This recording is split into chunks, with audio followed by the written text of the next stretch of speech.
I was going through my Steam library. Chronologically, I sorted A to Z and thought, what game, now that we're done with Hunt Down the Freeman, what do I do? And I caught a glimpse of the beginner's guide again. And I thought, you know what? Sure. Why the hell not? So that's what we're going to be attempting tonight. The beginner's guide. I know it's a project made by one of them a couple years after, maybe 2015. Yeah, 2015. And it's a story. And more than that, I do not know. I know it's Davey Reedon. That's it. That's the guy who made it. And more than that, I do not know. So, yes, let's dive in. Begin the game. Goover said he cried when playing it, and he wrote an email to the developer. Please make sure audio's on. Way ahead of you. Wearing headphones where my cat ears are not. Her ass is not listening. Oh boy. Here we go. Hi there. Hi. Thank you very much for playing the Beginner's Guide. My name is Davey Reedon.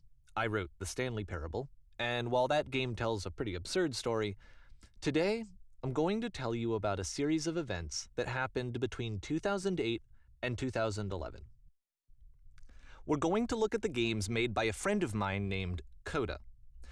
Now, these games mean a lot to me. I met Coda in early 2009 at a time when I was really struggling with some personal stuff, and his work pointed me in a very powerful direction.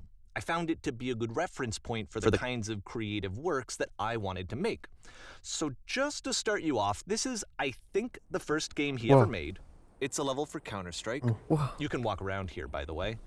And mostly it's just Coda learning the basics of building a 3D environment.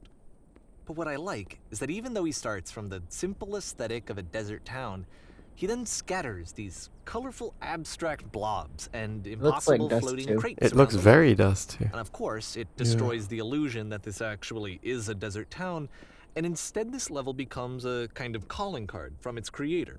It's like a reminder that this video game was constructed by a real person. And it kind of makes you wonder, what was going through his head as he was building this? This is what I like about all of Coda's games. I mean, not that they're all fascinating as games, but that they are all going to give us access to their creator. I want us to see past the games themselves. I want to get to know who this human being really is. And that's exactly what we're going to do here. So, it's 2008, Coda starts making these games, and he never releases any of them. He doesn't put them onto the internet, he just makes them and then immediately abandons them, and they sit on his computer forever. That sounds like me. And I think he really understood this image of himself as a recluse. At one point, he jokingly renamed his computer's recycling bin to Important Games Folder. So, you know, this was just how he worked. He tended to crank them out one after the other without even really pausing to try to understand what he had just made, until suddenly one day, he just stopped. In 2011, that was it. He made his last game, and then he hasn't made another one since. And that's why I've taken this opportunity to gather all of his work together, is because I find his games powerful and interesting, and I'd like this collection to reach him, to maybe encourage him to start creating again. And if the people like you who play this also happen to find his work interesting, then I'm sure it'll just send that much stronger of a message of encouragement to Coda. So thanks for joining me on this. If you have a particular interpretation that I haven't mentioned here, or if you just need to get in touch, you can email me at daveywreden@gmail.com. I was expecting Gay Ben at Valve That's about Software. it for introduction. Let's take a look at Coda's first proper game. As each game is loading, I'll show you the date that it was completed. This first one was made in November 2008. November 2008, okay. I had no idea what to expect. I had no idea even the genre before booting this up. Warning. Whisper machine active. Shift destruction imminent. This game is called Escape from Whisper, and it's one of the more generic games you'll see from Coda.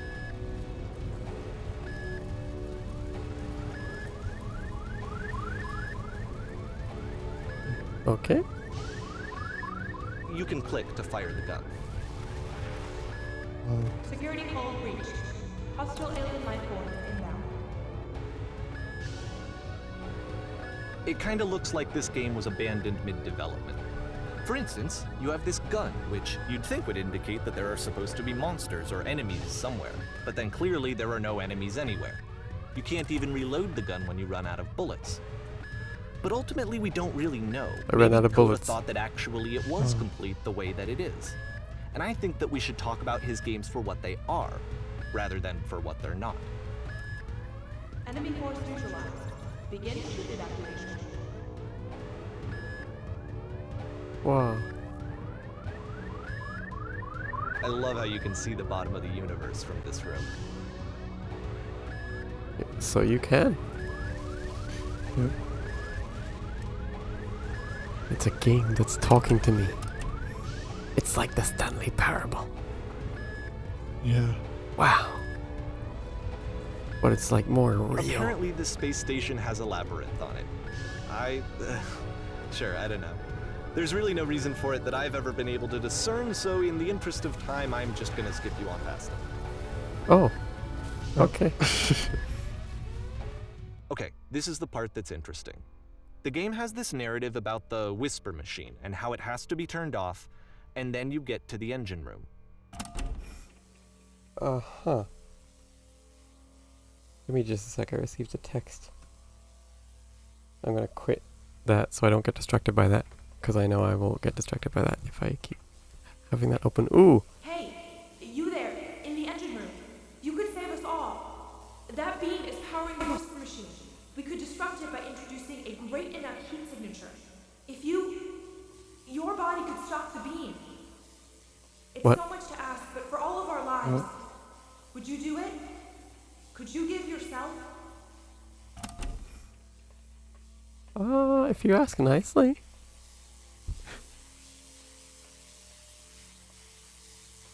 Do I just do it? No and ifs or buts? Okay. Let me pause here for a second. What you just experienced, stepping into the beam and then dying, is probably what Coda had initially intended when he was developing this level.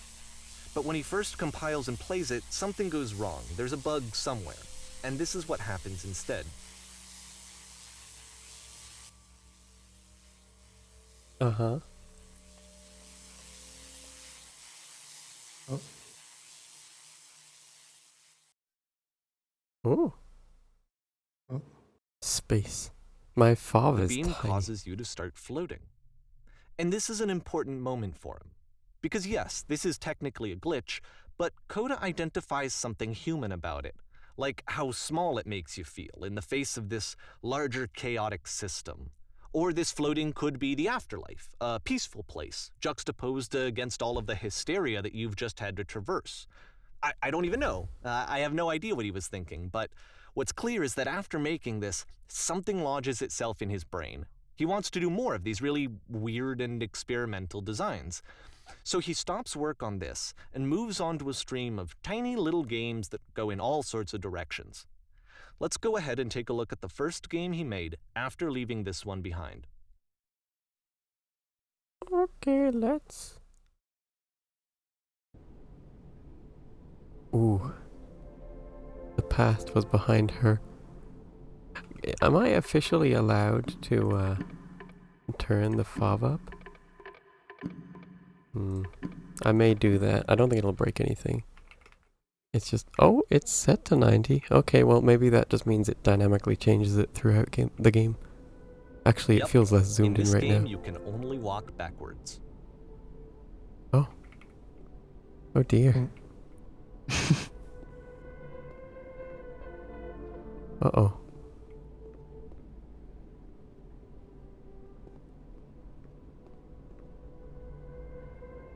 Sorry if you get dizzy, everybody. So it's a short and relatively minimalist experiment combining motion and narrative. It is less advanced than the previous game, but actually it seems to be more focused, more complete. Coda's trying to give it a unique voice rather than simply basing it on a pre-existing trope. Uh-huh. Wow.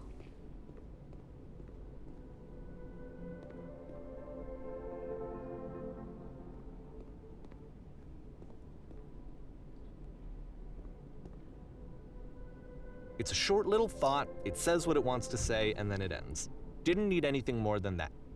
Which to me is why it works, because it gets out quick. Okay, next one. Huh. Very thought-provoking indeed. Wow. Yeah. Higher detail textures than Hunt Down the Freeman. Let's see.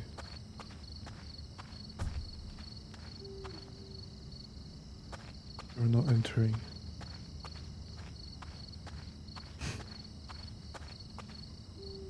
And that's it. Okay, the meaning of this game won't be clear just yet. Please be patient with me for a few more games, and I promise you'll see what makes it interesting. Alright, bet. We're still in 2008, although you can't see it because of Vega's big head. Oftentimes, Coda would put bizarre titles like this one at the start of his games. I'm wondering I if wish these... I'd known him at the time that he was making these early games. He would really only talk to me about his work as he was making it. Once he stopped work on a game, that was it. It was dead to him. And I don't agree with that at all, but what are you gonna do? I wonder if these are recreations or if they actually were made in source. Oh no. Once you've been slowed to an absolute crawl, the door at the top of the stairs opens. So why, if Coda's not showing these games to anyone, why bother opening the door at all? Well, to show you, I'm modifying the game here so that when you press enter, it'll bring you back up to full speed so you can enter the door for yourself. Okay. Boop. Cheating. Oh.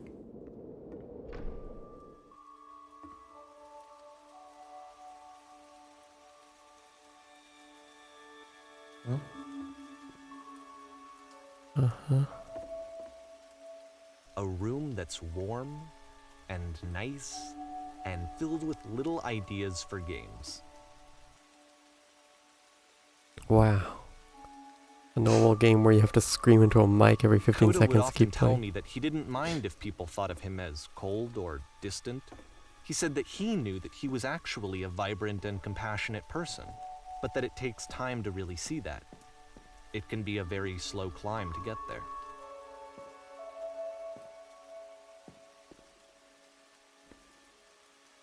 Game of only posters and concept art showing what the game is intended to be. Well, that's just most of games nowadays. CGI trailers. Game that doesn't exist.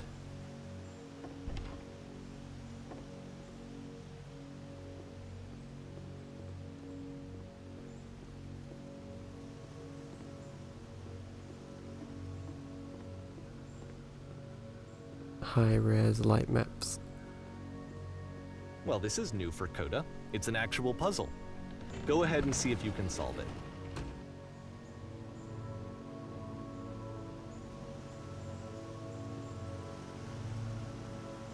A puzzle? I'm not one of those critical thinkers. But I'll give it my all.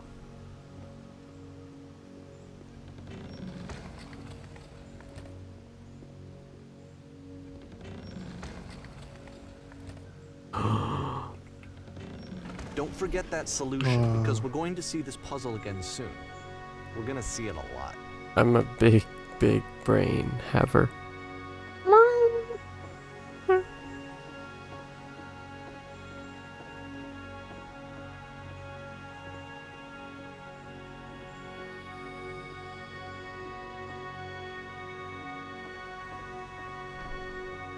So that seems to be it, right?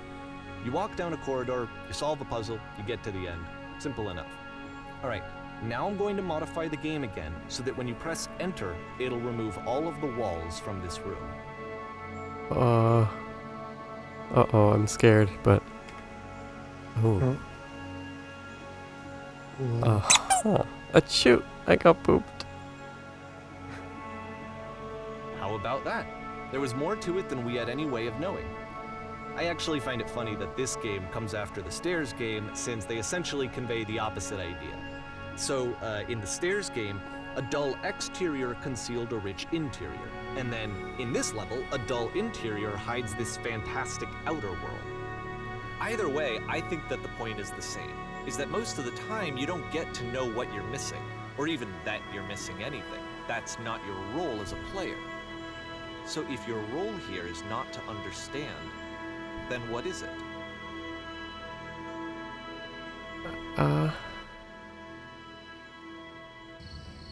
To live and breathe it and carry it on in that way.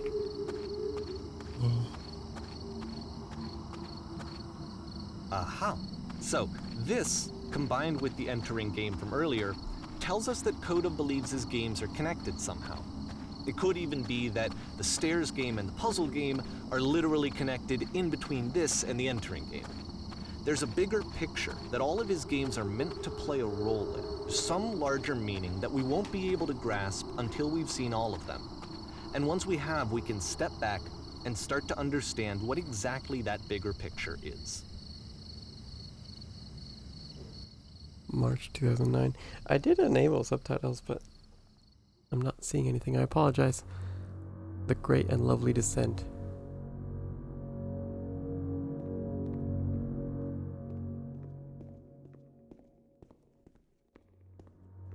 Let's talk about video game development for a second. Every video game runs on what's called an engine, which determines what the game can and cannot do. So in other words, the engine is a set of tools for game development. To make all of these games, Coda is using an engine called Source. Wow. Like all engines, Source has certain things that it does well, and it has certain things that it does poorly. One of the things that it does very well is boxy linear corridors. That's why so many of Coda's games are set in these large, flat, empty rooms, is just because he's working with what the engine does well. The tools available to the creator shape what kinds of creative work they're going to end up making. You might consider paying attention to the architecture in Coda's games to notice how they seem to stem from an engine that's very good at producing linear, boxy corridors. Yes. If you ever dicked around with Hammer Editor, you'll probably get a feel for that whenever you play any Source game afterwards.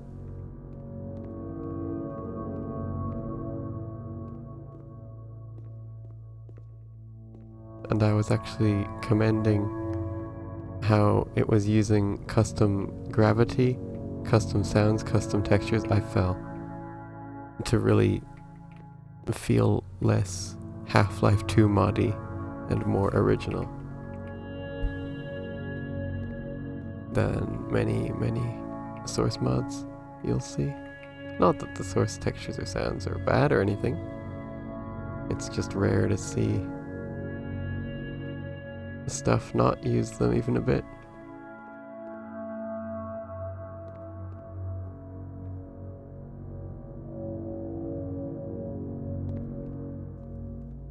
This reminds me of a section in a VR chat world that I cannot remember the name of.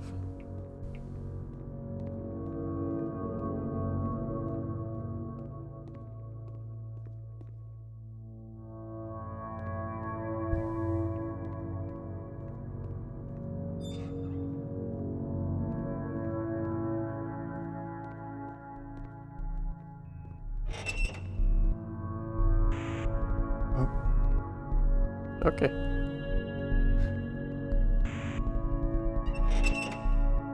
Okay.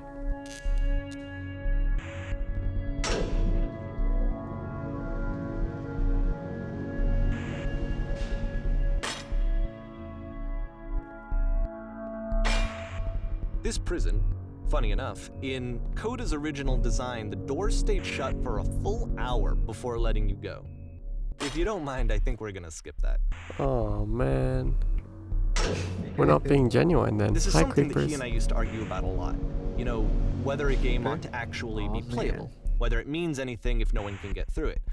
And I would always defend that, you know, all this work goes into the game, why not make it playable and accessible? And so we just got into heated arguments over it, and there was one time that after one of these conversations, he went home, and a day or two later, he sent me a zip file entitled Playable Games that was full of hundreds of individual games, each of which was just an empty box that you walked around in and nothing else.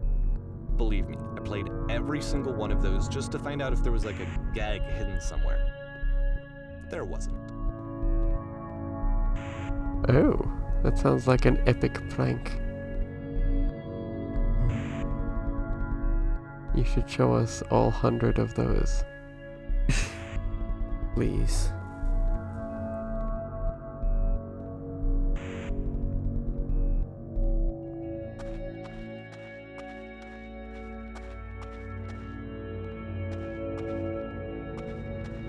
It's the puzzle again, with the exact same solution as the last time.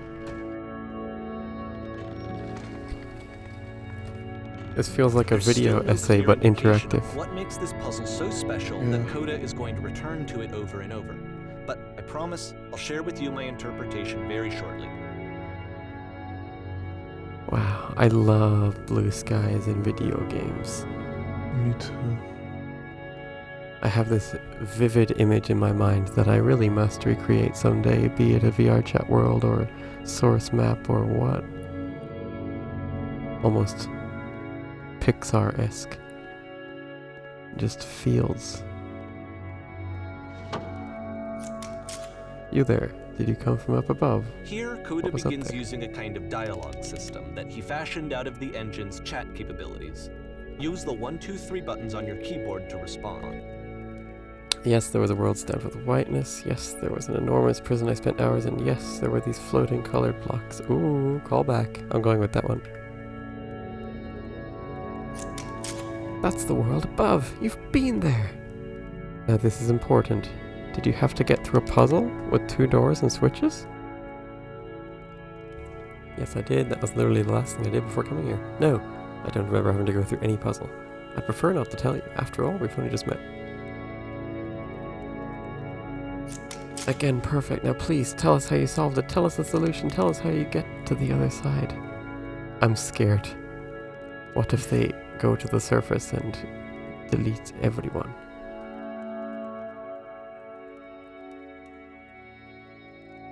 Oh, I don't have an option to say how I did it. Yeah.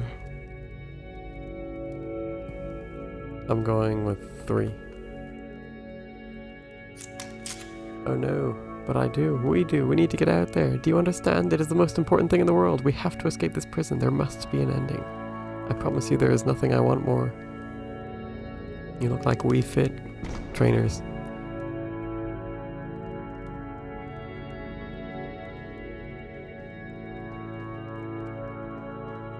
Okay.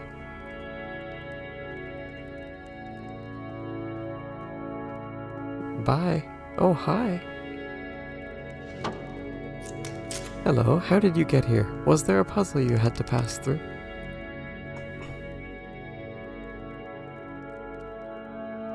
No. I suggest you go and see the puzzle sometime. It is not meant to be solved, but you can sit back in the back. You can sit in the black space in the middle. Who are you? Just go hang out there in that blackness for a bit. You may not like it at first, but it will grow on you eventually.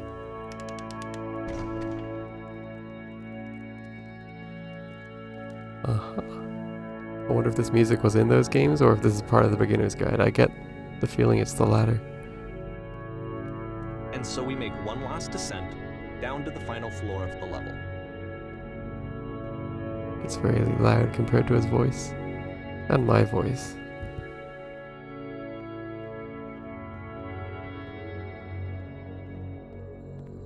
It's Cry of Fear. It's a lamppost. Okay, I can't tell you quite why, but for some reason, Coda fixates on this lamppost. It's going to appear at the end of every single one of his games from here on out. I'll tell you what I think. I think that up to this point, he's been making really strange and abstract games with no clear purpose, And maybe you can only float around in that headspace for so long. Because now he wants something to hold on to. He wants a reference point. He wants the work to be leading to something. He wants a destination, which is what this lamppost is. It's a destination. We're going to see it in the work as well. His games are just going to become a lot more cohesive, a lot more fully developed, with more of a clear idea behind them. And as we go, that idea will get clearer and clearer and clearer.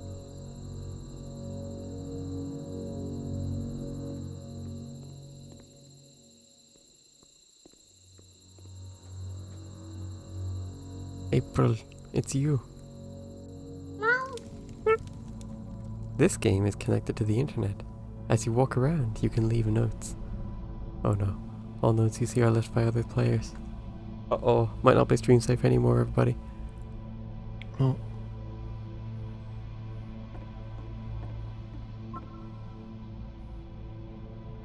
Nice room. Not. I like this room, it So goes first hard. off, I'm sure you can deduce I this, like it but also. this game is not connected to the internet. All of the notes that you're going to see have been written by Coda. This was actually the first game of his that I ever played. This was shortly after I met him at a weekend game jam in Sacramento, where I grew up. I saw him working on this very level, and it was just so different from anything that anyone else was doing. So right away I was like, I have to be friends with this person. In retrospect, I think I was probably a bit too pushy, trying to get his attention. I was over-enthusiastic. But he was very gracious about it and very patient with me. And I cooled off eventually. Where did you find this guy again? I don't know. Sacramento, California or something. I'm going to turn up the anti-aliasing. Just because there's some flickering. Hold on, everybody. Come on, do it. Oh my god, technical difficulties in a game like this. Okay, let me try the command. It's set to 8, it's just ignoring me. Oh well. Oh well. Reasonable. Feel free to skip over any of these notes if they're not doing anything for you. Nothing extra is going to happen if you read all of them. Either way, to me they convey a sense of loneliness. I see this person who's filled with thoughts and feelings and beliefs and has no way to express them except as scattered and unheard voices in a game that wasn't meant to be played. Balls. wow. But it's ironic, isn't it? That in playing this game and seeing how alone Coda often felt, that we get to know him better and actually kind of connect with him. And I have to be honest with you, this idea is really seductive to me. That I could just play someone's game and see the voices in their head and get to know them better and have to do less of the messy in-person socializing. I could just get to know you through your work. I think this is why I always liked Coda's games so much, is because it felt like they let me have that connection. I felt as though he was inviting me personally into his world. And then I feel less lonely too. What you're saying is, we've been wrong by all making personal blogs and video essays. We all have to make games. True. I mean, it is pretty awesome, and I do want to make one. Like a proper one. Yeah. Even if just once. It's just something so interesting.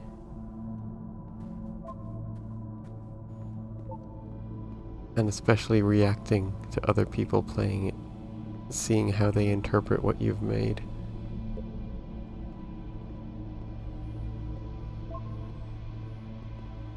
Oh.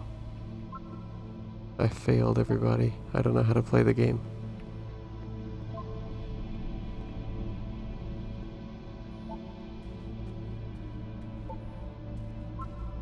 I like the sounds. Boop. Boop. If I could have these sounds when you guys type in chat, that would be swell.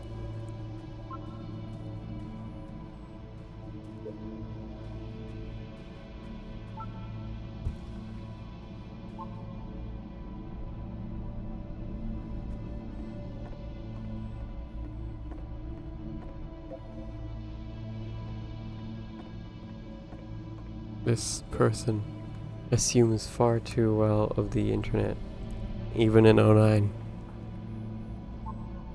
Butt ass butt.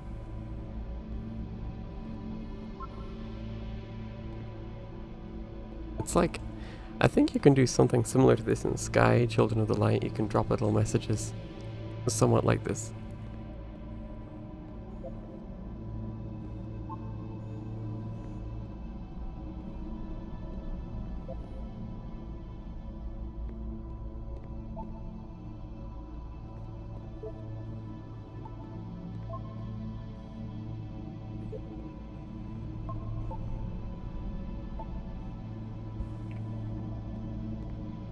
Very popular game, apparently. Yeah.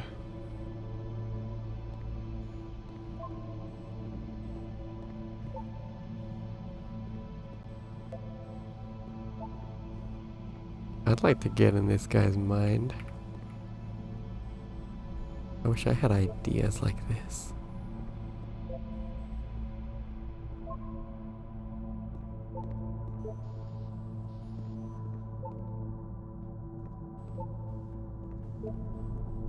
That's disgusting.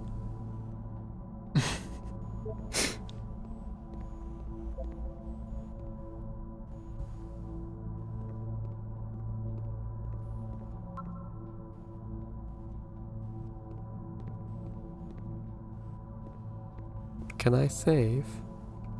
Would that be cheating if I bound F6 to save? Okay, it would be cheating. I'm not gonna do it. There's an invisible wall.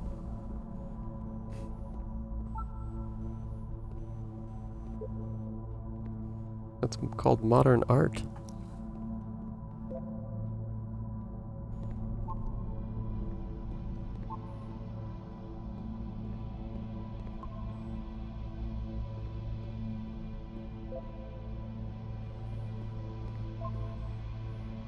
Wow, look at normal maps, giving the illusion of depth. Wow, so cool.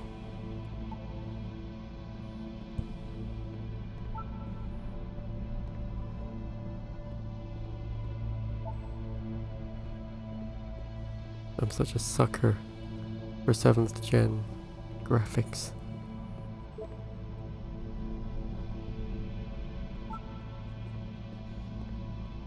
I'm reading them all, apparently.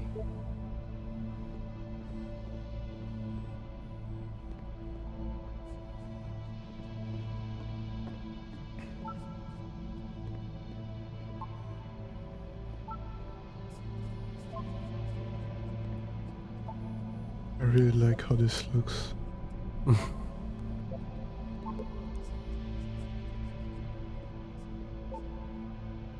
I'm guessing it looks terrible over Discord. No, I mean it. I mean, it doesn't look great over Discord, but...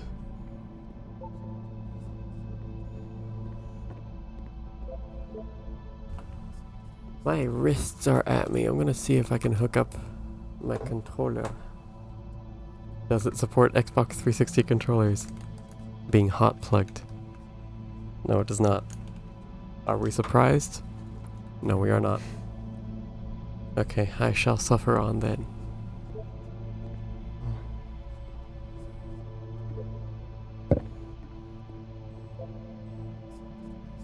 I am stream.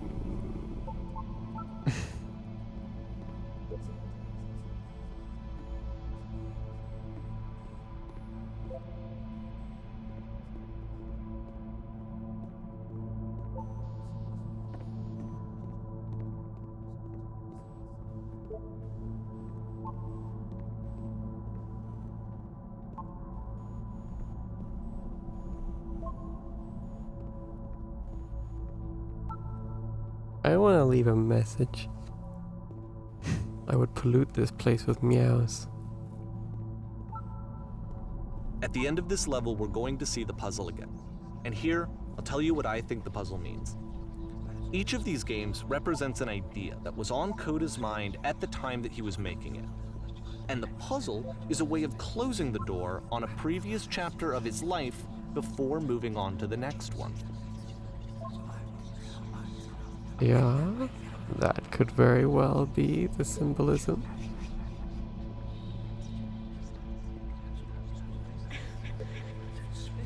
In each of his games, after exploring a theme that, he might find difficult, Coda can then place this puzzle that he knows has a reliable solution, he understands exactly how it works, and so it gives him a simple mechanism for moving on. Does this puzzle have a solution? I've been here for literally an hour. What do I do? Help! Help! Shit. How do you solve it?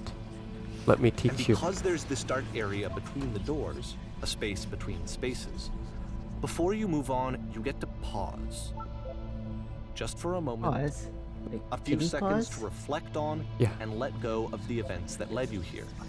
To step back and connect the pieces together. To grasp at that elusive bigger picture. Nobody went back to give them advice.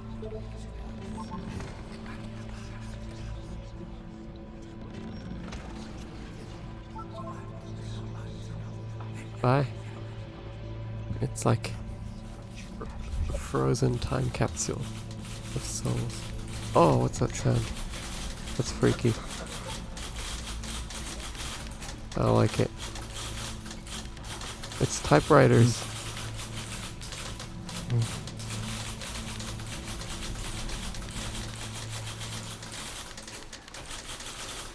Are you there? Please say something. It can be anything. I just need you to say something. Talk to me, please. Why are you having such difficulty talking? Speak, speak, speak, speak, speak, speak, speak, speak, speak, speak, speak, speak, speak, speak.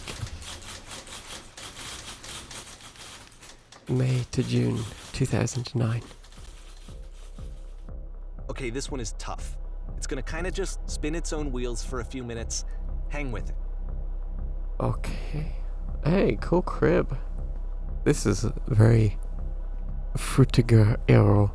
Now just Yeah. take this room, give me an oversaturated grassy field with like a windmill or wind turbine and bubbles, and you got a bomb ass VR chat world. Oh, nearly bubbles. Oh, I love it.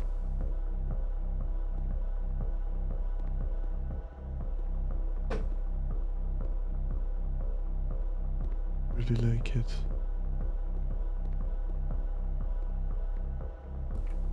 Cool little hallway there. See, this is it. The whole game. And there's nothing that's particularly interesting about it. You just walk to the end of a hallway. Except, for some reason, Coda gets really fixated on this prison that has all of this modern furniture.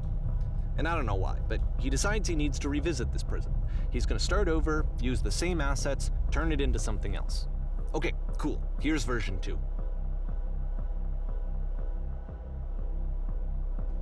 Oh, What furniture ought to go in the center of the room? How about a TV with surround sound, a refrigerator? Put a giant hole in the ground.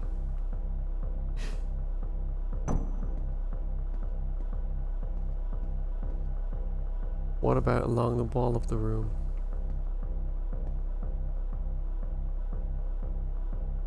A huge picture of a horse. Let's be a fuck you millionaire. Maybe we should light up this room a bit.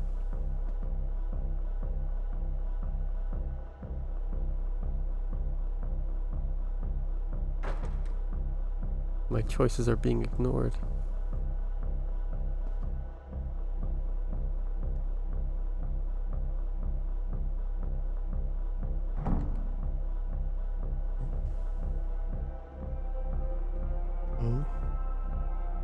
oh, There's a bit more to this one, but still, it's not really communicating anything. It's kind of just weird for weirdness' sake.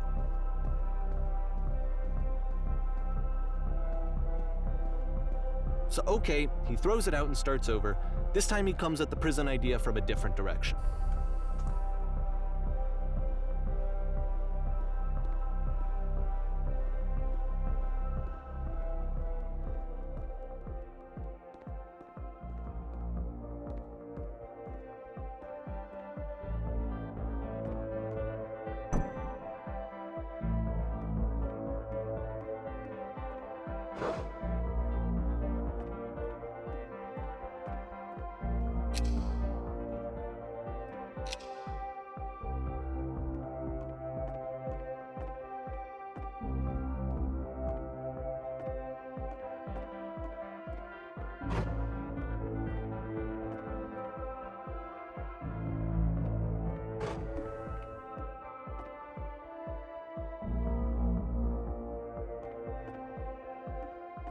Look at those reflections. Beautiful. Yeah.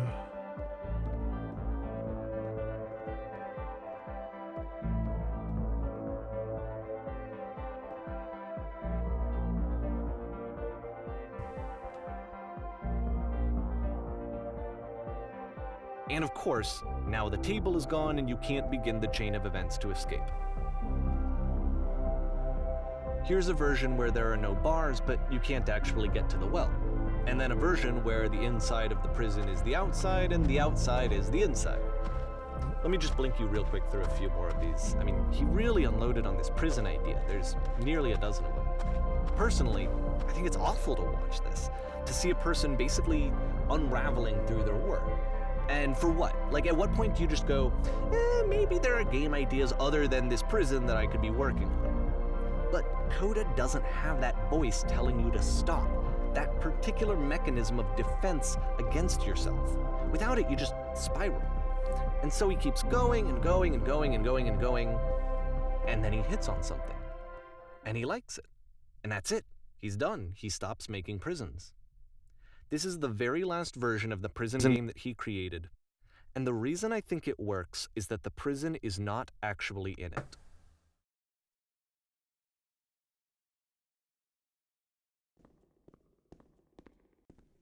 Very scary.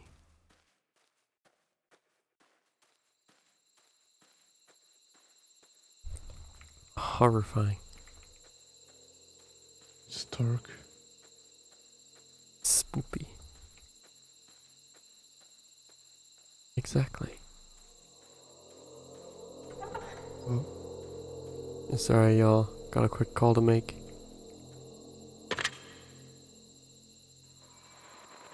Hello? Who is this?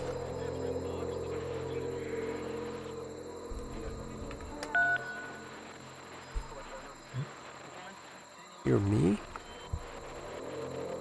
So you were trapped in this prison too?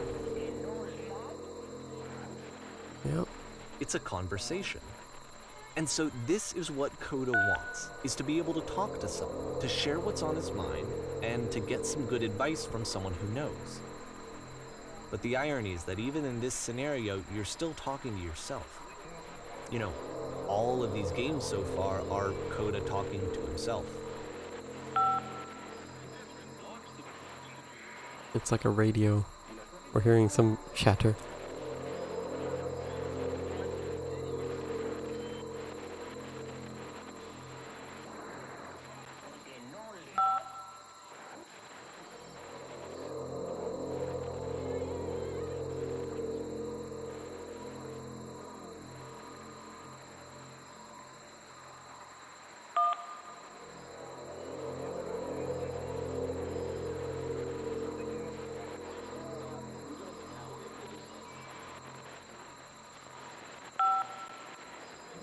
Ooh, time paradox.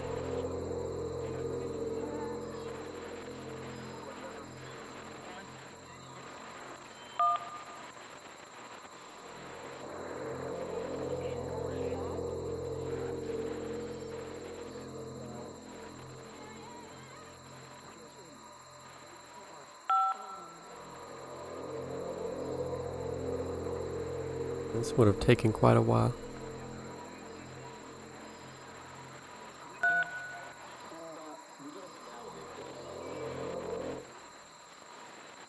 I can see why he considers this a fitting conclusion to the prison games. After all of the obsession and frustration, just to be told by someone you can trust that things are going to be okay. Wouldn't that be nice? August 2009. So what would it look like if Coda wanted to make a game about talking to someone other than himself?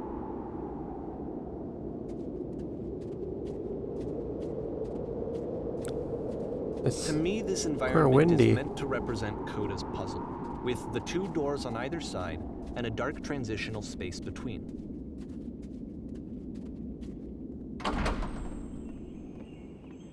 Well, my goodness, I'm glad as all heck that you showed up. Thought I might be having to clean this entire house all by myself, and right miserable that would have been. Everyone knows lonesome hands make lousy homes. Oh, don't put stuff on the bottom right. You'll notice that the quality of the art is a step up from previous games, including this new and improved chat system, which he started using from this point on. From here on out, he begins putting much more effort into the visual polish of his work, and this particular game took 2 months to create as a result.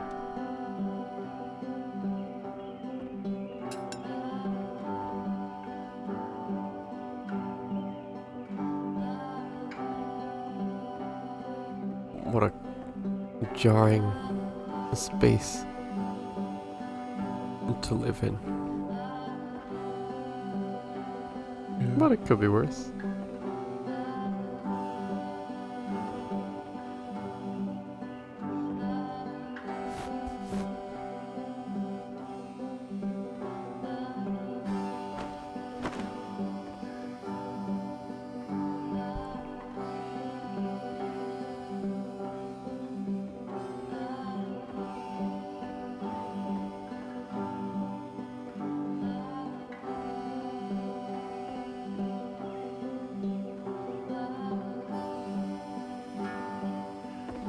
A tidy couch.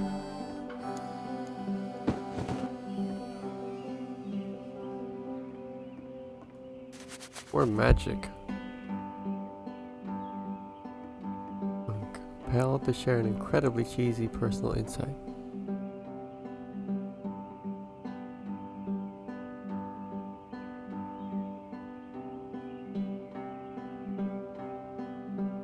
No. No, it was stupid, sorry. Hey, these dishes need to be washed. Why don't you come do that?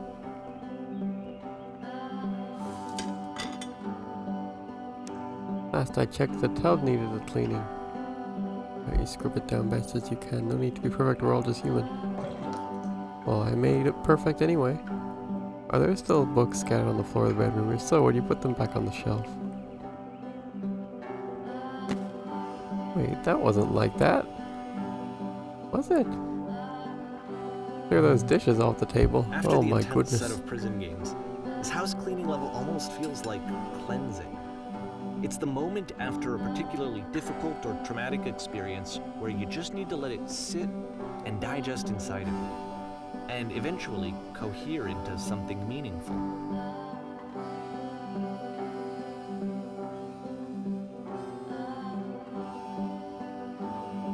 I know that Coda really liked this game. Of all of his work, actually, this was the only one that he called me up to ask me to come over and look at it. This was during a period of a few months where he was like grossly happy all the time. I don't have a Just shadow. walked around with a constant smile on his face.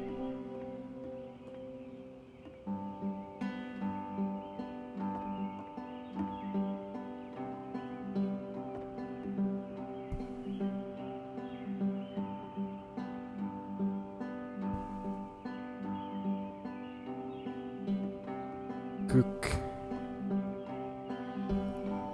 Housekeeping. Let's keep doing this. Books, would you please clean up the books? Thanks. Are you enjoying this gameplay? Yeah. Oh goodness, those pillows over on the couch are a real I'm glad he mess. made this. I'm glad he found some peace.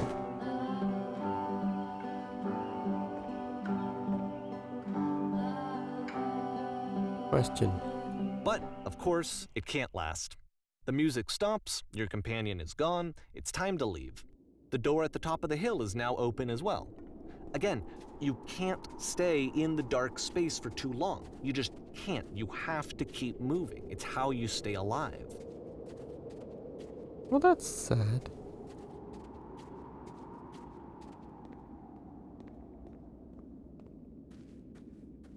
Which is the whole point of the puzzle doors, right? That sooner or later you have to pick up and move. I really thought that was the point of it.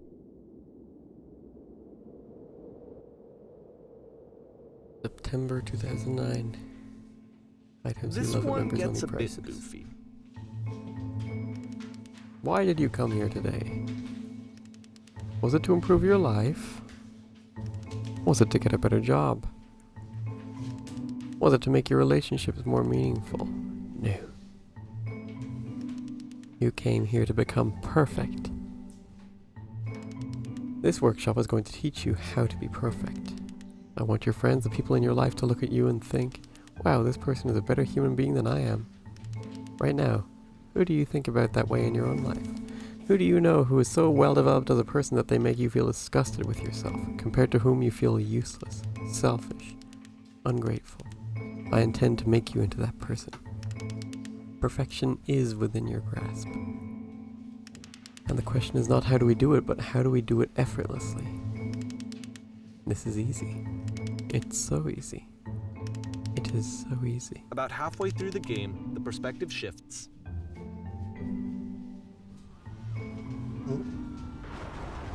Uh-oh. And you play as the teacher. And suddenly, you discover that your teacher is just as bigoted and afraid as you are. Damn. Oh, and also you can move around the classroom now. Ow.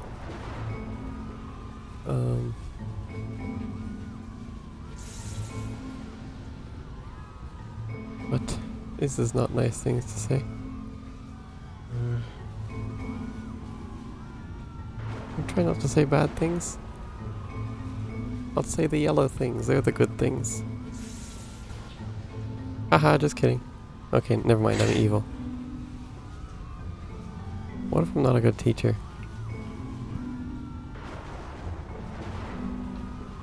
Nothing. No one. I felt pretty hard for this one. I feel like it's one of the most relatable experiences that you can have.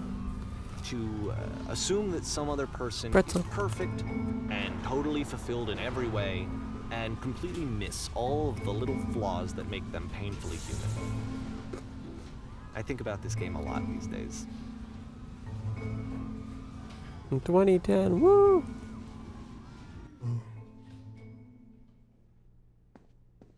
This one took a lot longer than all the others for Coda to make. It was 4 months between this and the last one. That's twice as long as it took him to make any other game before this, and it's not like it's particularly complex, so I remember I found that a little strange at the time.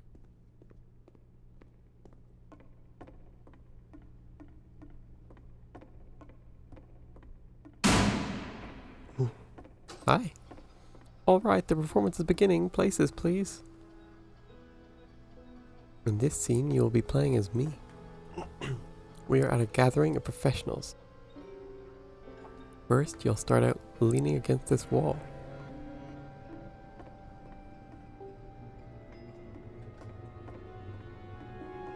Good, stay right there. The woman across the room, in this chair, is a professional photographer of animals. It's your dream to photograph animals professionally. This is your one chance to learn something from her, to gain something, to succeed. Go on, say something to her. Hello? Hello? That's it. That's not a conversation. You need to actually converse with her. Be a human being. Do it again.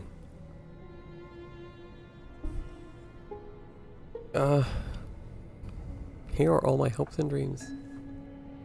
No, no, no, that's not what I said to her at all. You're completely missing the tone of the conversation. I was reserved, but I knew what I wanted. I was confident. For some reason, it was just that one moment. But I was confident. Maybe it's that you need a better feel of the setting. There were a lot of people around us. I'll give you some props to work with. These cones that bounce when you touch them will represent the people nearby. Now talk to her again.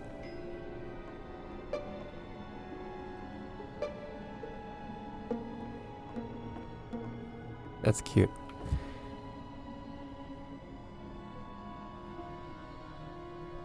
What are some sacrifices you've had to make?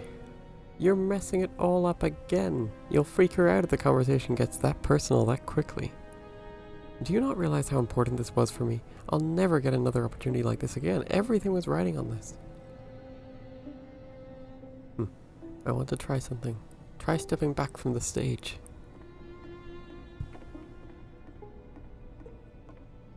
Bye.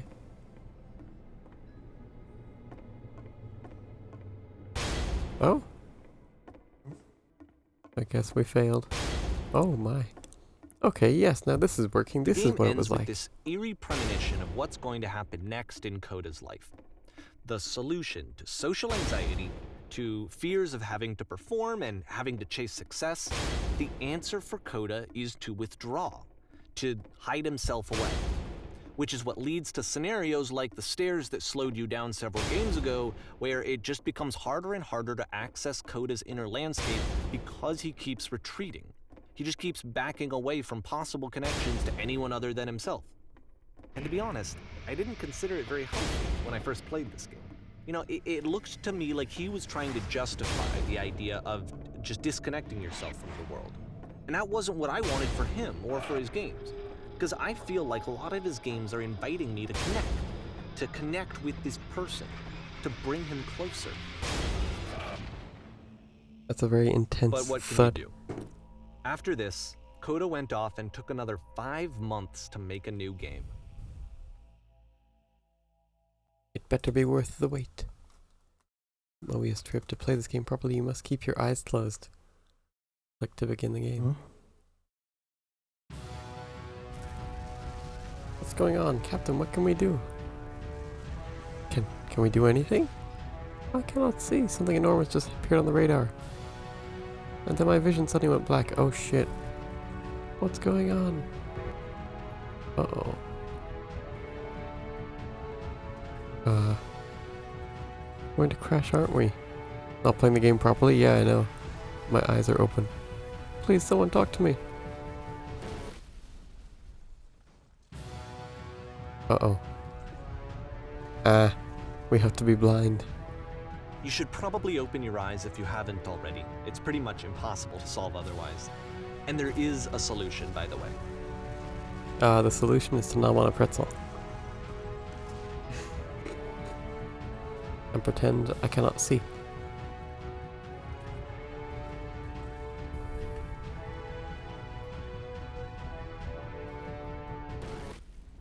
That didn't work. Help, I'm blind. I can't die like this. I'll save you. The only way to stop it is to speak something that is honest. My work is always fun. That's not honest. Why would I say that? No, that isn't truthful. I'm sorry. I failed you. Cool song.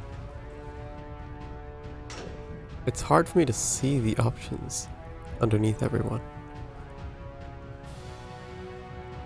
I can't keep making these. Yes, that's it. That's the truth.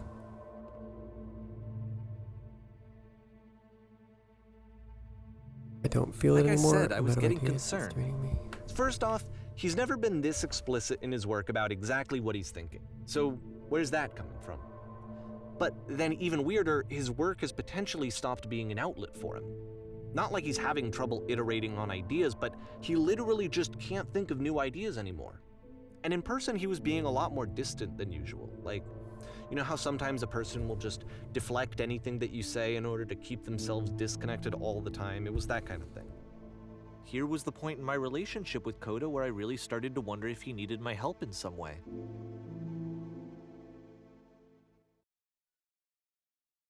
His games are going to get more desperate from here on out. After this game, it's almost 6 months before he finishes something new. It sounds isolative. December 2010. Oh, Discord light mode. Where am I? Let me move us over to the other corner. Hold on. I should be able to do this relatively quickly. Hold on, I don't want to keep covering all the text.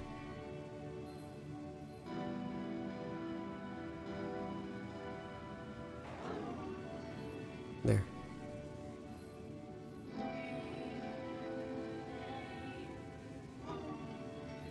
How do I get out of here?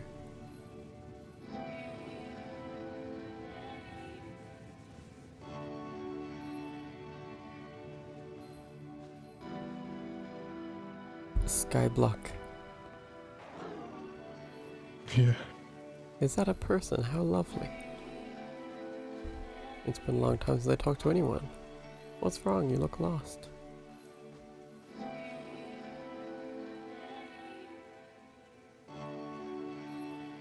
When I try to create, I feel empty.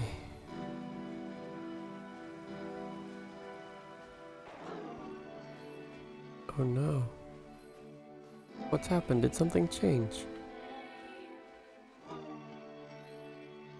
There was a machine that kept me going and it stopped.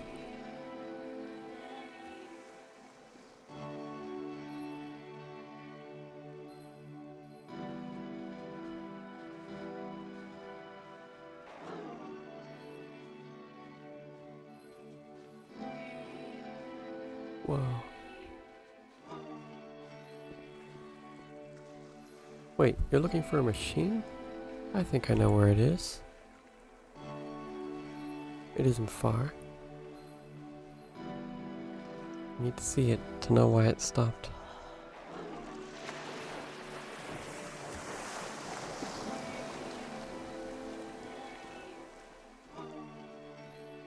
If the last game featured Coda talking explicitly about his creative frustrations, this one turns it up to 11. Now, put yourself in my shoes playing this. Here's a friend whose work is exhibiting signs of struggle, frustration, anxiety, depression, even. And yet, still, he keeps making games. He keeps throwing himself into the grinder even when he clearly doesn't have the energy for it anymore. Why? What is it for? Because from my perspective at the time, and just what I knew of him, this was a result of how isolated he was. He was in his own little bubble, just sitting at his computer all day, not really showing these games to anyone, not releasing them onto the internet, and so he didn't have anyone outside of himself to connect with. He had no outlet to ground himself on.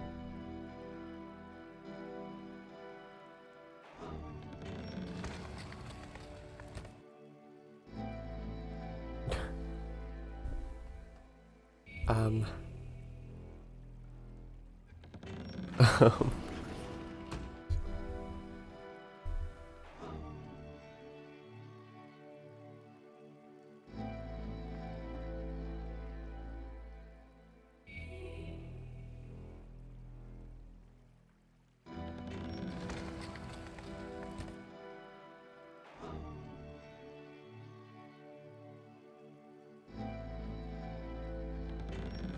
ta-da!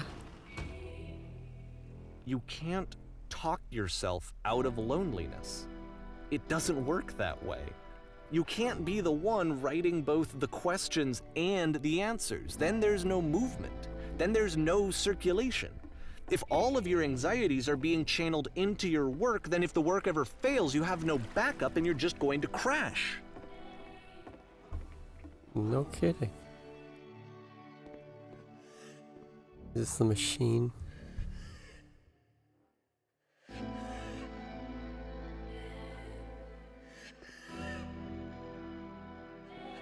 Oh, these are my choices. Oh.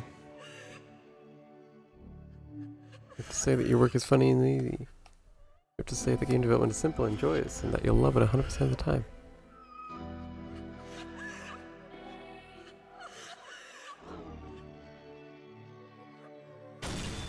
Uh-oh.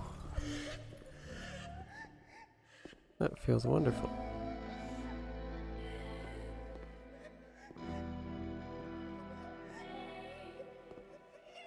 Don't worry about it, just keep talking. Keep saying that creation is easy.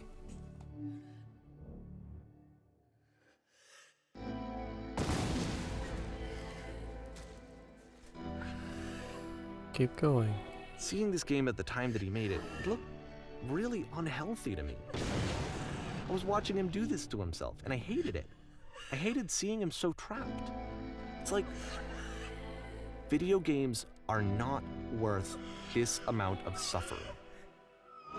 Hello. This is someone I really cared about.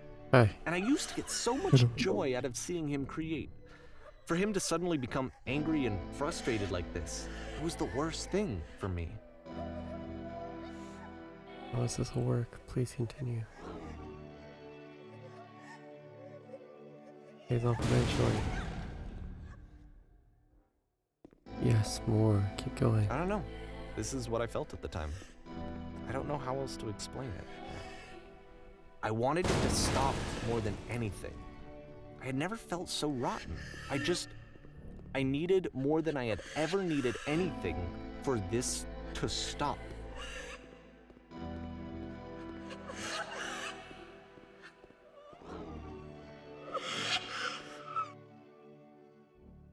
But it didn't stop. After finishing this one, Coda takes another 7 months and comes up with a new game. Peculiar. The machine. Guard. Ma'am, we're glad to see you've arrived safely. We've captured the machine. It's waiting for you now. Previous one was 6. This one is 7. 6, 7. Duke 7. Your punishment for that joke is, I'm going to stop snoozing the ad break that Twitch is telling me to do. I've run out of snoozes anyway. It's threatening to cut me off. So, this is your fault. This is your fault. I'll be right back after 3 minutes. Think about what you've done. And think about what you've done. You will stare at the guard while this is happening.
Still sat here. 1 minute and 15 seconds to go.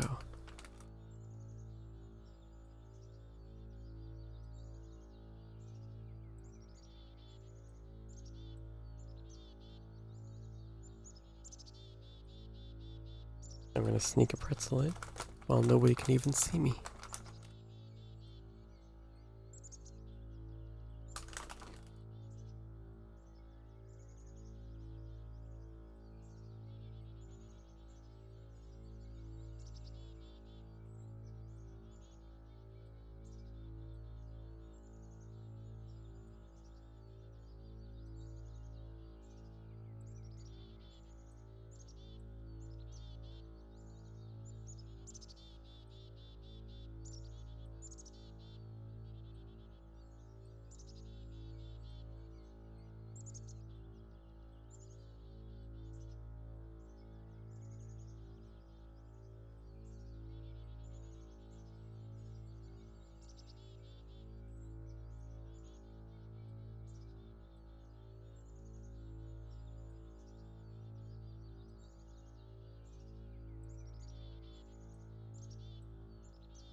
Okay, the ad break has finally concluded.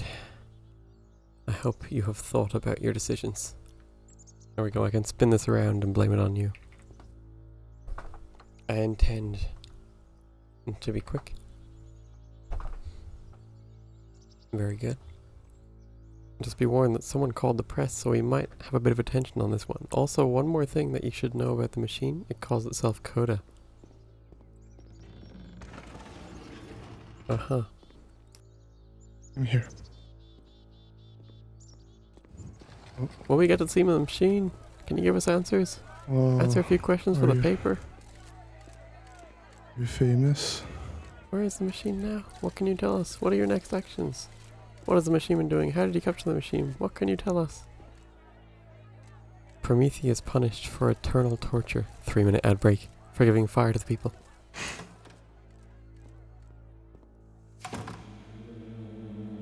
You stopped. And of course, it's the machine.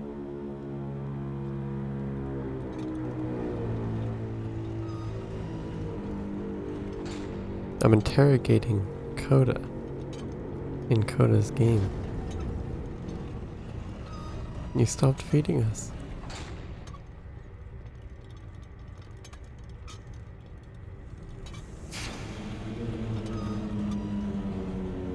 It was only because of your creations that any of us could make it through every day.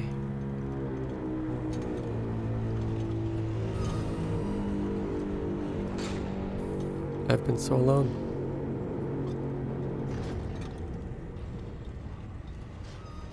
Apologize for leaving me.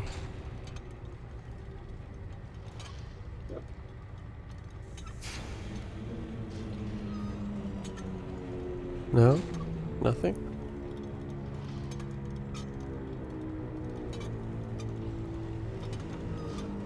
Alright then, I will apologize to the people on your behalf.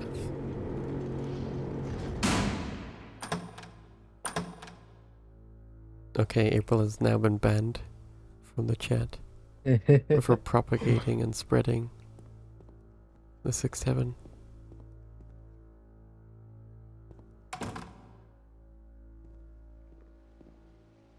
My followers.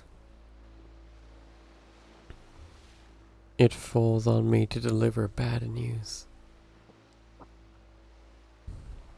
The machine will not apologize to us.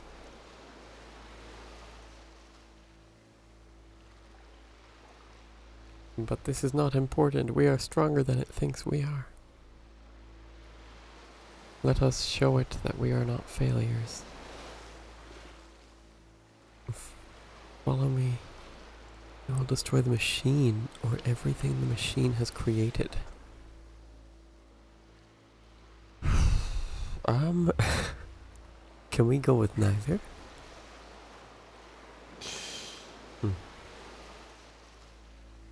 I guess the creations.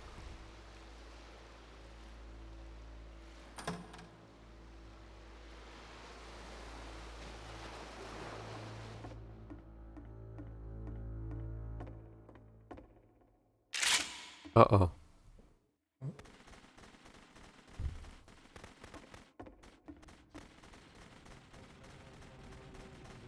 I'll make sure you are known forever.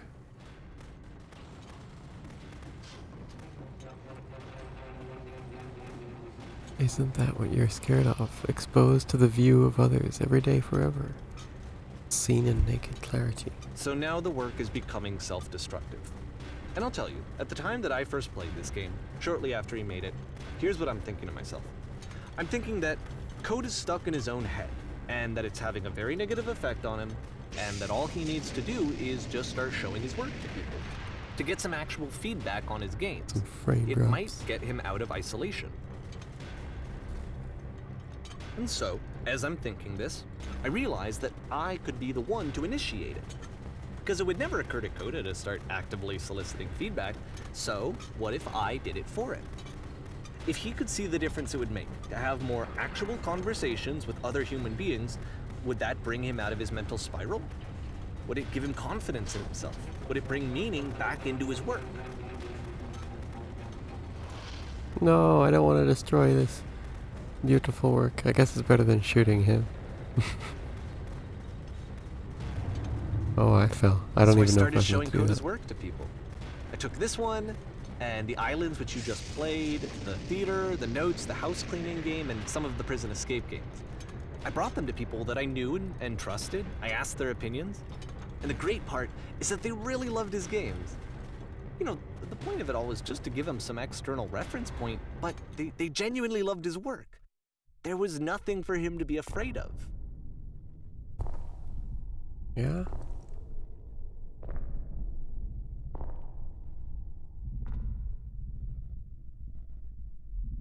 Who knows? I don't understand the human mind. I don't think I ever will. Put down your weapon, it says.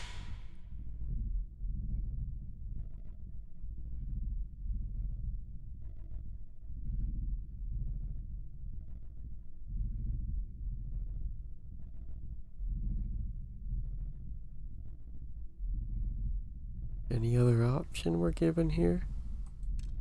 Oopsie.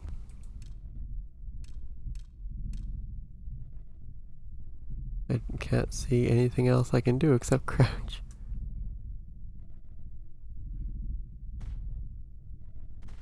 Can you see why I felt like this was the right thing to do?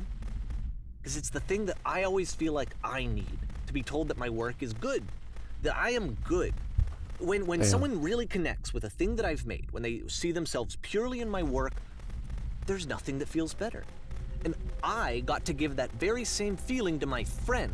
I did something, I really felt like I'd done something good, like I was a good person. I felt like there was a friend who was in trouble and was unhappy and maybe didn't like themselves, and I could fix it. If I could give him this gift, maybe I could fix the problem. When they told me how much they enjoyed his games, it was the best feeling. It was the absolute best feeling. It made me feel so happy. So beautifully, beautifully happy. Uh-huh. So anyway, Coda finishes this game, and then really he just kind of takes off for a while. So this is June of 2011, and I didn't hear anything from him for several weeks, I guess. And so out of nowhere, one day I get an email, and it's got a private link to a new game of Coda's. This one is called The Tower, and to my knowledge, it's the last game that Coda ever made. So let's take a look. Rightio.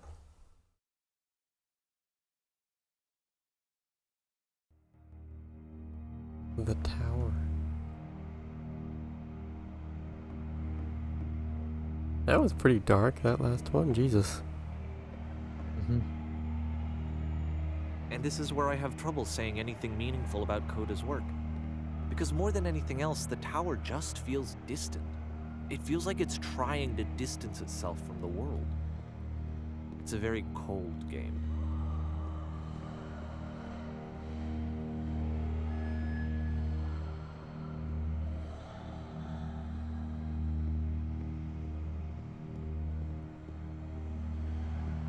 This room actually has a maze in it.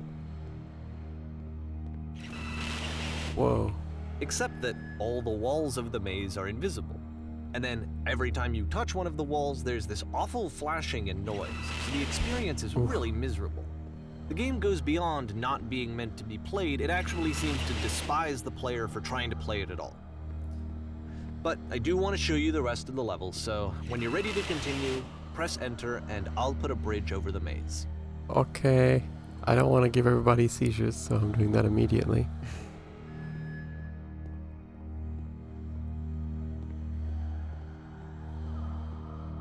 And I forgot to unpause my June archive recording, so there goes that idea.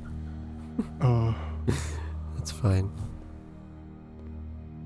Vesix, thank And you to be so fair, much for it's the not like this resub. is- Oh gosh, he started talking again. Vesix, I appreciate it a lot. I don't know why the alert box isn't appearing. I think it might have a bit of a delay. Thank you. I hope you're doing well. We are looking at this game about games. I would continue, but I don't want the... There we go. Thank you, Vesix. I appreciate it a lot. Jesus, 8 months. Wow. And time flies, huh? I know our anniversary of streaming is coming up in a couple weeks here.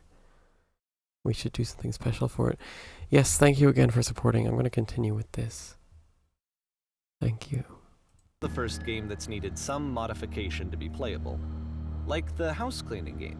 You know, that one used to actually loop the cleaning chores and you just cleaned a house forever. I had to cut it off so that you could exit the house and the game would actually end. Oh, But that game had an idea that it was actually trying to I communicate. thought the game just ended there. What's the deeper idea behind the invisible maze?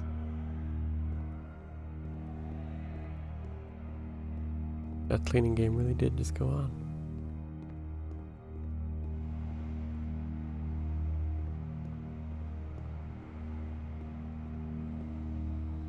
The only way past this challenge is to randomly guess the 6-digit code.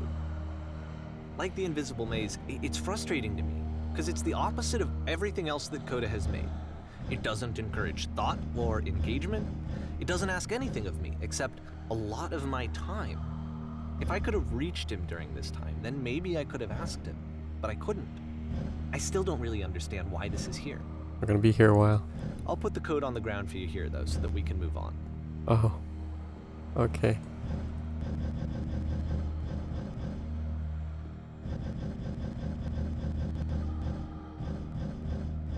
Fuck. I'm bad at basic video game mechanics.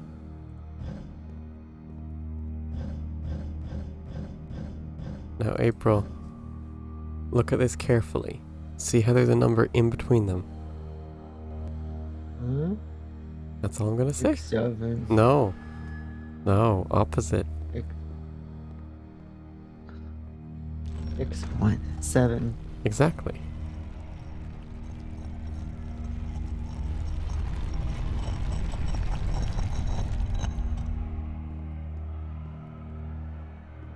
No, no, holy shit, you got the code? Just that stone moving sound. The switch to open this door is actually on the other side of the door, meaning that it's literally impossible to solve from this side. So even if you somehow brute forced your way through the first 2 challenges and you got to this point, there's actually just no way to progress. And it's scary for me, the idea of Coda cutting himself off entirely, just saying, you know, that's it, that's the end of the conversation, not giving me any way to fix the problem. I feel like a failure, I guess, when I can't fix the problem. But I can open this door for you, so let me do that. Thank you.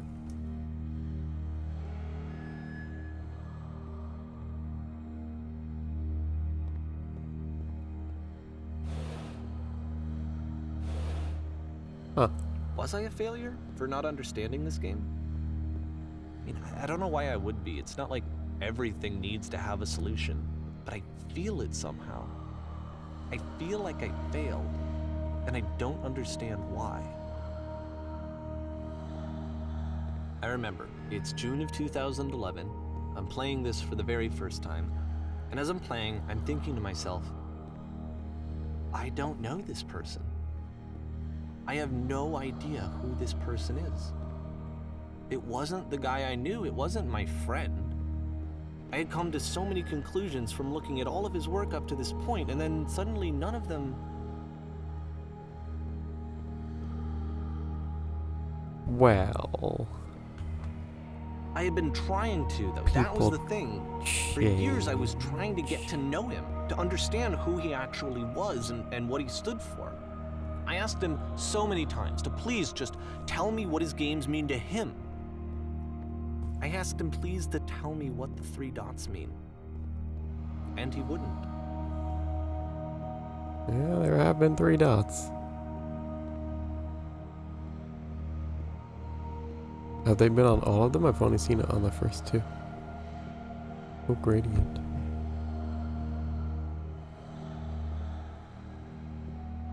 I just felt so strongly that if I could have connected with him, that if I could have somehow made his work my own, that I would finally be once and for all happy. It was that I needed to see myself in someone else. I needed to be someone other than me. But he stopped and left, and it felt somehow like I had failed.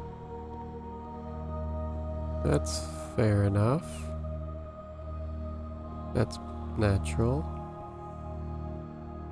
Not that I would know what else to do in his situation. Where did I screw up? That's pretzel. Okay.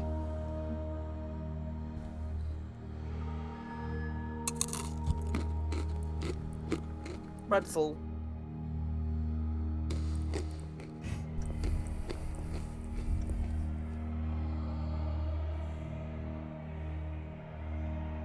An interesting time for a pretzel, but a time nonetheless.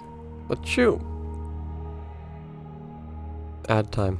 I can't even run an ad this early on, so that is getting refunded. Okay.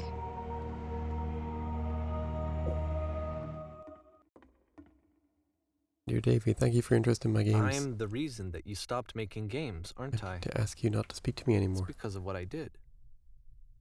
I poisoned it for you. Is this the showing it to people thing?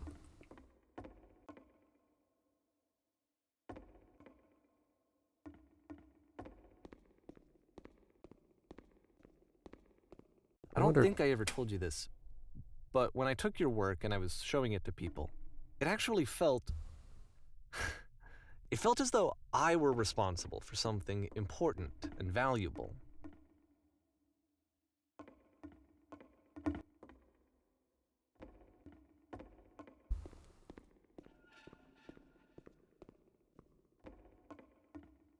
And the people who played them, they treated me like I was important. They really listened and cared about what I had to say. Even though I was showing your work, I felt good about myself. Finally. For a moment, while I had that, I liked myself.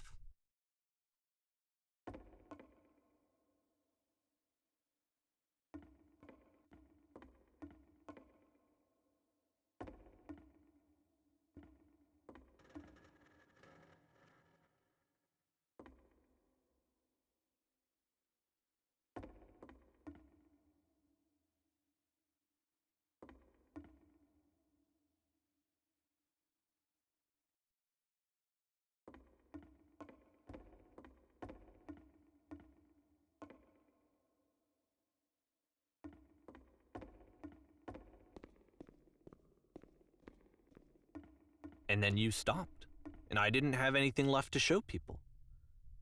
I just had to be with myself.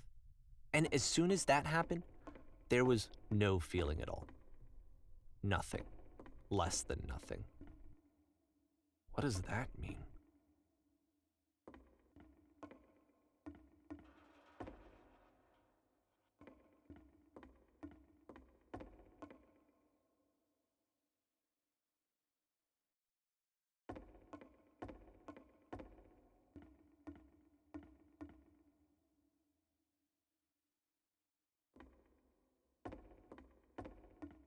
Oh, the turntables.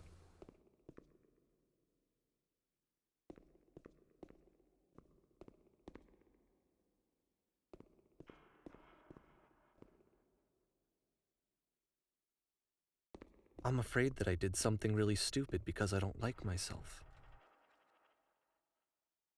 Haven't we all?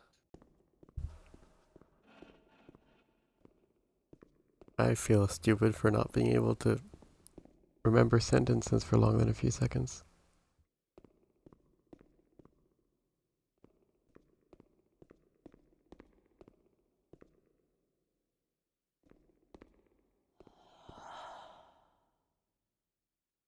Uh-oh. That's why I'm releasing this collection of your work, is because I haven't been able to find any other way to reach you.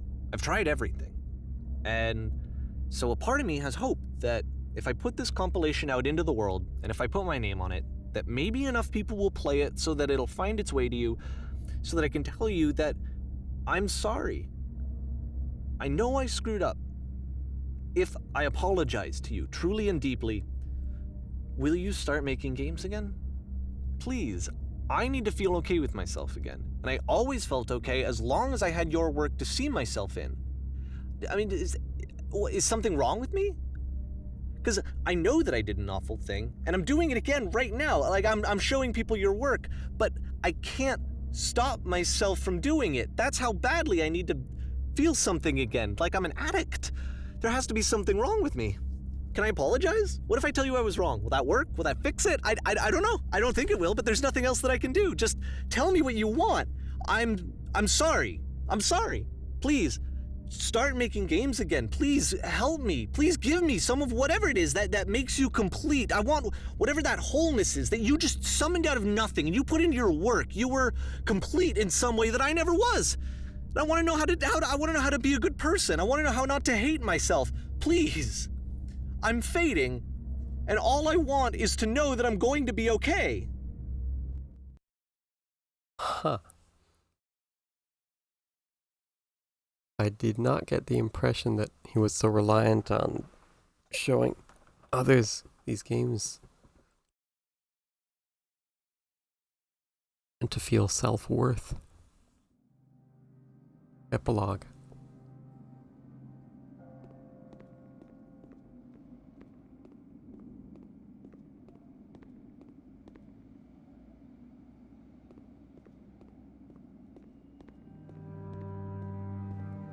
I didn't infer that at all.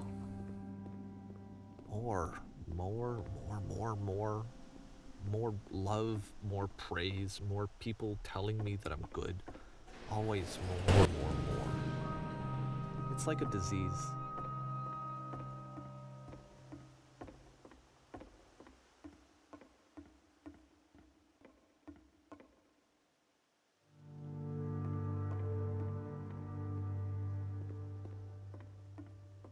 Go to City 17. No. I missed my stop. Uh-oh.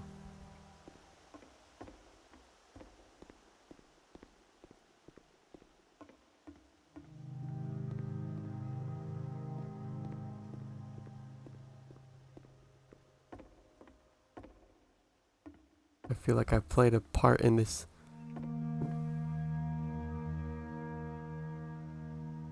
unraveling of somebody's life.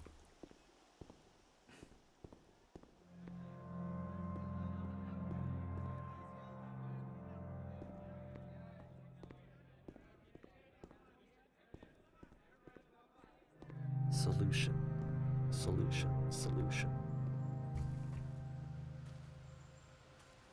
That's pretty impressive. We're here now. Was fast. I guess if someone had told me ahead of time that he just really enjoyed making prison games, maybe I wouldn't have thought he was so desperate. I wouldn't have told so many people that he was depressed. Maybe he just likes making prisons.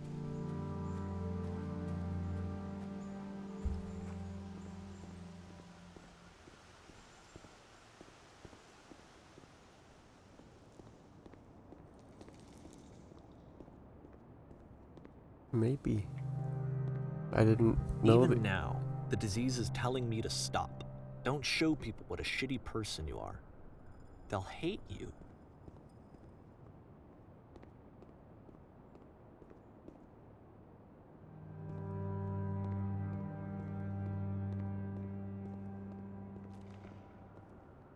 Didn't know that you told the people you showed the games that he's depressed.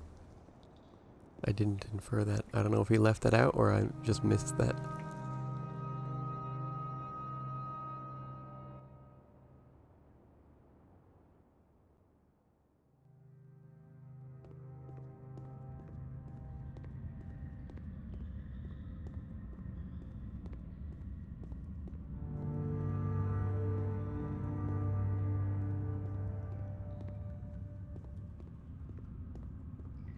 If I knew that my life depended on finding something to be driven by other than validation, what would that even be? It's strange, but the thought of not being driven by external validation is unthinkable. Like, I actually cannot conceive of what that would be like. I mean, Don't we all have that to a certain extent? Relying on validation from others. Maybe to a lesser extent, I don't know. I don't know what it's like.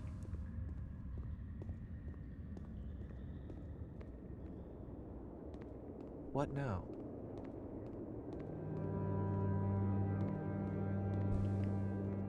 You tell me. I think I need to go. And I'm sorry, because I know that I said that I would be here and I would walk you through this, but I'm starting to feel like I have a lot of work to do. I have a lot that I need to make up for, and so I'm just gonna... Okay.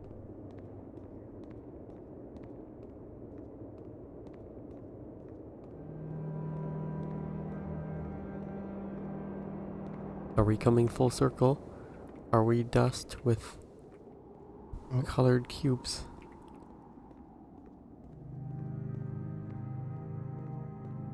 I feel like I should go through these archways even though nothing's forcing me to. I feel compelled to, that was the word I was looking for. Very green shadows.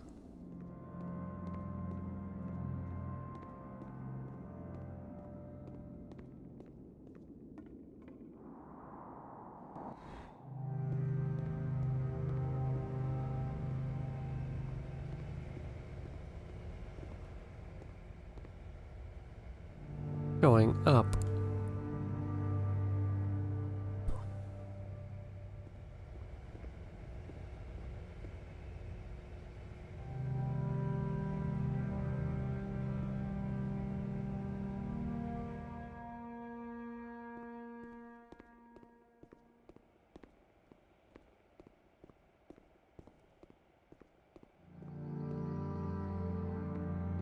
It's so green.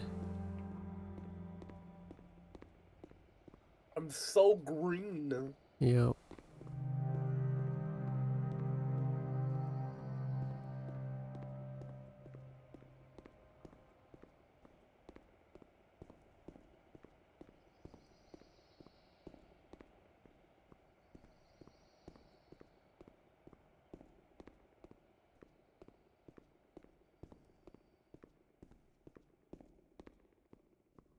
Have I mentioned that I love Source?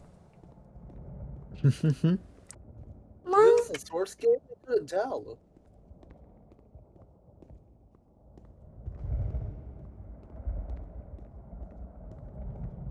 I'm serious, I couldn't tell. Well, yeah. Like I was saying before, custom textures, sounds, and movement animations can make a world of difference. And now we're back to the beam from the start.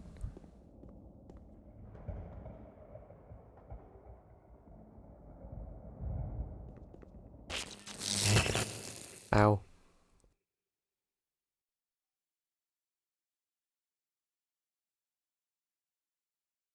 Huh.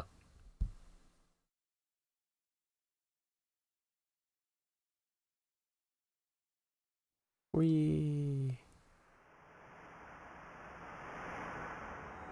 Bye, bitrate. Oh, yeah.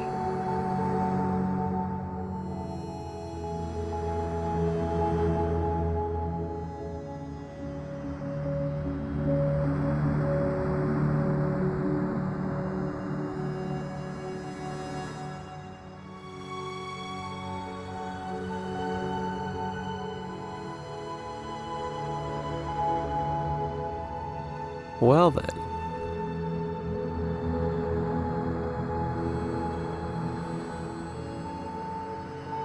What does that say about us?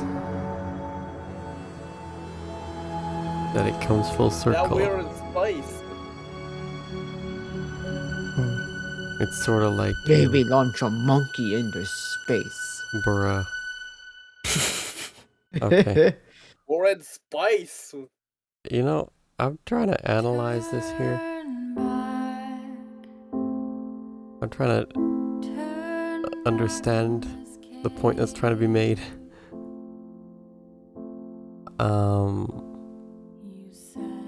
I assume the epilogue section there was done by the creator of this game.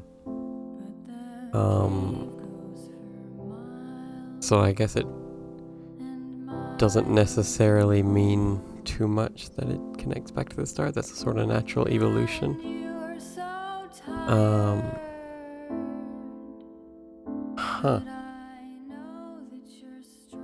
Well, I'm going to sum up my thoughts with 4 words. Chat, is this real? Yeah. I don't know.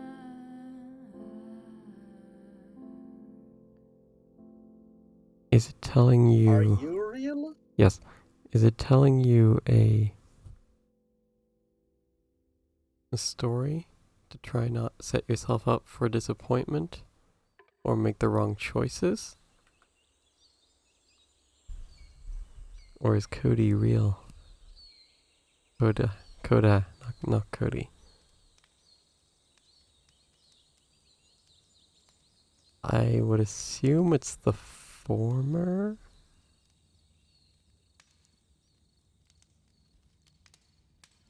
I don't know. At the end of the day, the player character is always secretly Gordon Freeman. I'm not sure about This is a that. source game. I'm reading the Wikipedia article, and it seems to implicate that Coda is a real person. Oh. So That's interesting. I'm wondering what compelled Davey to push it that far. Coda is not real. Now I don't know. Well, Being on real is subjective. on one hand, it's very introspective, and on the other hand, you would have to assume that if Coda was a real person who didn't want their stuff shown, then selling a game that does nothing but showing their stuff might not be in the best possible taste, even if you don't understand the person. So I'm inclined to believe, yeah, it was a story more than it was a biography. But even so,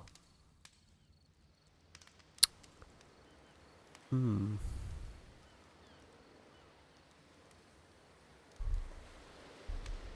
not sure what to take from this.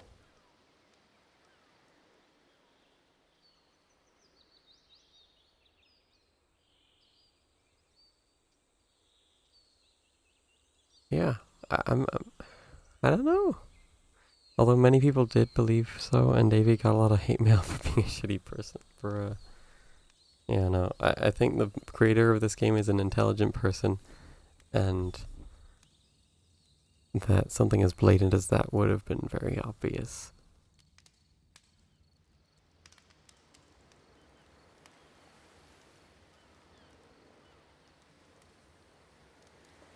I think what we should take away from this game is pretzel. Oh my god. Okay. I'm sorry, I'm just reading here. I will pull it up on stream, I guess.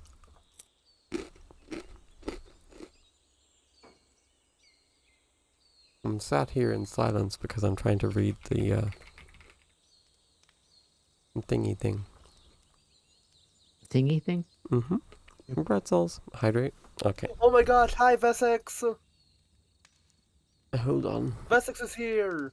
Yes. Wow. Vessex has been here. Bye, Vessex. Thank you. Okay, hold on. Let me try show you what I was reading through. Vessex, hop on stream! No, we do not pressure people into doing that. Okay, right here. Christopher Bird, for writing for the Washington Post, points to blog posts made by Reedon after he received a great deal of attention following the re-release of the Stanley Parable. the release, 2013 or 2022? 2022. And that the version of Reedon is really a fictionalized version of himself, acting as an unreliable narrator, building upon his own personal experiences in the sudden media spotlight.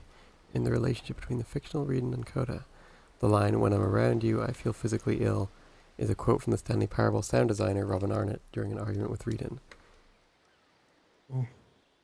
I thought this game felt a lot like the Stanley Parable. Well, yeah, it's created by one of the same people. Interactive fiction writer Emily Short believes that neither Reedon as narrator nor Coda are to be taken as Reedon's own self, but instead stand-ins for the player and game developer respectively. And Reedon attempts to show sympathy for modern game development.